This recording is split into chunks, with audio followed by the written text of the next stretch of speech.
Bonjour, je m'appelle Mathieu Moreau. Je suis un médecin de famille qui travaille aux soins intensifs, à l'urgence et en soins palliatifs. Je suis également membre du bureau de l'éthique clinique de la Faculté de médecine de l'Université de Montréal. Aujourd'hui, nous allons tenter de répondre à la question « Que sont les soins intensifs ?» Rencontrons d'abord Marie. Marie vient d'être amenée à l'urgence. Elle a une infection sévère des poumons et sa condition est critique. Après l'avoir stabilisée, les médecins jugent que sa condition nécessite une admission aux soins intensifs. Les soins intensifs sont l'unité d'un hôpital où sont soignés les patients les plus malades. Comme la grande majorité de ces patients, Marie est assez malade pour en mourir. Aux soins intensifs, Marie sera branchée à plusieurs appareils.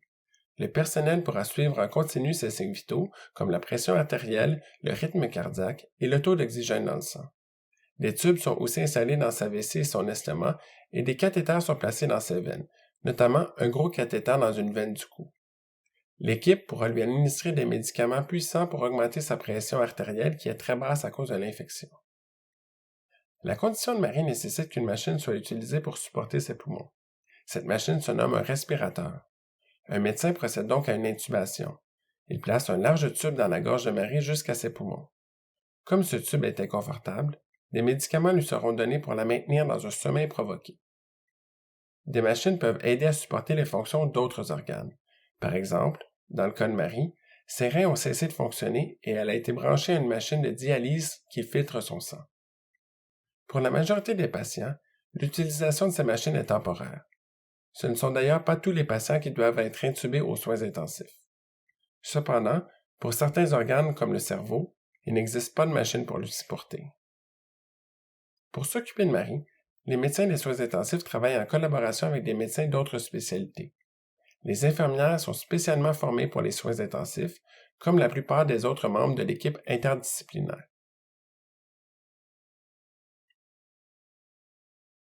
Les patients sont admis aux soins intensifs pour différentes raisons. Comme Marie, certains le sont pour une infection sévère, d'autres après une chirurgie majeure, d'autres encore pour un problème de santé qui diminue la fonction d'un organe à un niveau critique, ou pour des complications graves d'un problème de santé chronique, comme par exemple une bronchite chronique, une insuffisance cardiaque, une cirrhose, une insuffisance rénale. Certaines unités de soins intensifs sont spécialisées, par exemple en traumatologie ou pour les grands brûlés. Au Québec, la majorité des patients admis aux soins intensifs en sortent vivants. Malheureusement, plusieurs patients y décèdent. Parfois, la sévérité d'une courte maladie entraîne la mort. En d'autres occasions, elle arrive après les complications d'une maladie plus chronique. En règle générale, plus le nombre d'organes atteints est élevé, plus les chances de survie sont faibles. Certains problèmes de santé antérieurs augmentent également les risques de décès aux soins intensifs. Par exemple, les personnes âgées de plus de 65 ans peuvent être considérées fragiles en raison d'un problème de santé progressif. Chez celles qui dépendent d'autres personnes pour toutes leurs activités quotidiennes et leurs soins d'hygiène, comme se nourrir, se laver et s'habiller, seulement une personne sur 5 survit à son hospitalisation aux soins intensifs. Les patients aux soins intensifs étant très malades, la majorité auront des complications. Une complication fréquente s'appelle le délirium, une désorganisation du cerveau durant laquelle les patients ont une grande confusion et souvent des hallucinations. Cet état est généralement temporaire. Parce qu'ils sont alités et immobiles, les patients perdent aussi de la force musculaire. Plusieurs auront donc besoin de réadaptation après leur congé de l'hôpital, souvent dans des unités spécialisées, pendant quelques jours, semaines ou mois. En règle générale, plus le séjour aux soins intensifs est long, plus la réadaptation le sera. Lorsqu'un médecin considère une admission aux soins intensifs, il se demande dans quelle mesure le patient est susceptible d'en bénéficier. Certains patients ne sont pas suffisamment malades et survivront même s'ils sont admis sur une autre unité de l'hôpital.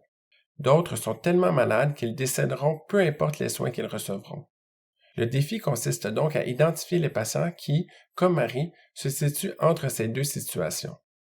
Pour certains patients, il est difficile de déterminer dans quelle catégorie ils se situeront. Un essai de soins intensifs d'une durée précise, par exemple de 2 jours, de 3 jours ou de 4 jours, peut donc être proposé dans ces cas. Par contre, parmi les patients admis, certains mourront ou auront des séquelles à moyen ou long terme.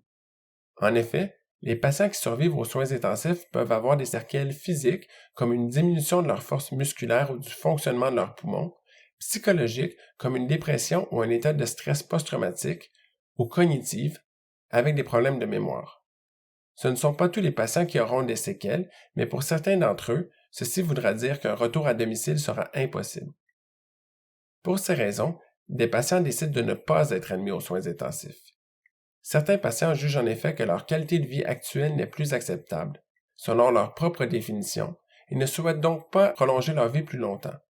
La qualité de vie est en effet un concept très personnel. D'autres patients désirent éviter les séquelles à tout prix. D'autres encore acceptent une admission aux soins intensifs, mais refusent certains traitements comme le respirateur. Au contraire, pour des patients comme Marie, la perspective de prolonger leur vie justifie qu'ils acceptent une admission aux soins intensifs. Pour plusieurs patients, ce choix est clair. Pour d'autres, ce l'est beaucoup moins.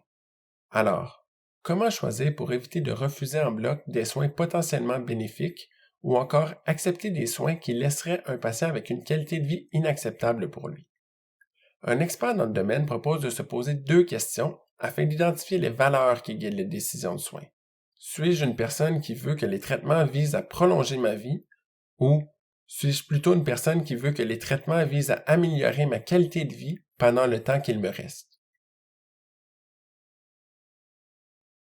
Suis-je une personne qui préfère une mort naturelle ou suis-je plutôt une personne qui accepterait l'utilisation de machines, comme des respirateurs, afin de prolonger ma vie le plus longtemps possible? En partageant ses valeurs avec son médecin, le patient permet au médecin de lui proposer des soins appropriés à sa situation.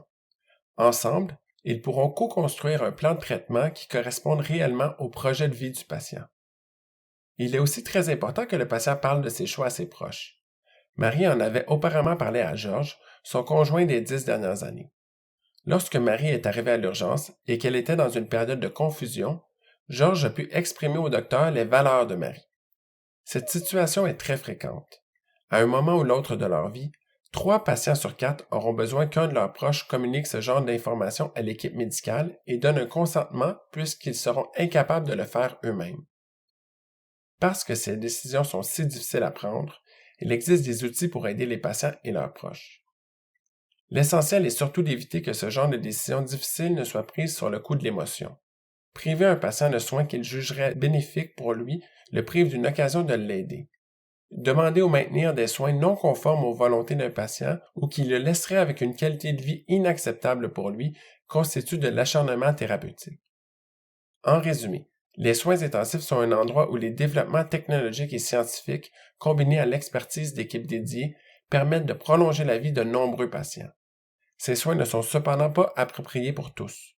Ayez des conversations avec ceux qui vous entourent et votre médecin pour déterminer si ces soins le sont pour vous.